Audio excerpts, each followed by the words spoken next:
এজন্য দৃষ্টিভঙ্গি বদলান, জীবনকে বদলায় দিবে কে? আমরা কখনো কোনো নেগেটিভ কথা বলবো না, অলওয়েজ পজিটিভ। অলওয়েজ কি? এই যে আমার হাতে কি দেখা যায়?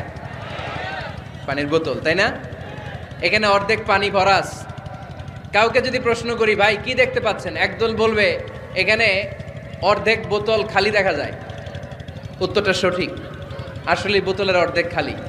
আবার এদিকে আরেকজনের বললাম, ভাই এখানে কি দেখা যায়, বলবে হুজুর বোতলের অর্ধেক পানি ভরা। এটাও সঠিক উত্তর। প্রথমটা ছিল নেগেটিভ উত্তর, দ্বিতীয়টা পজিটিভ উত্তর, ঠিক কি না?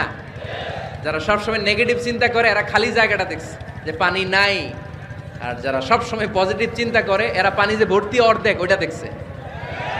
আমরা নেগেটিভের দিকে যাব না, মুসলমান থাকবে সব সময় always positive, come back positive, not go back negative.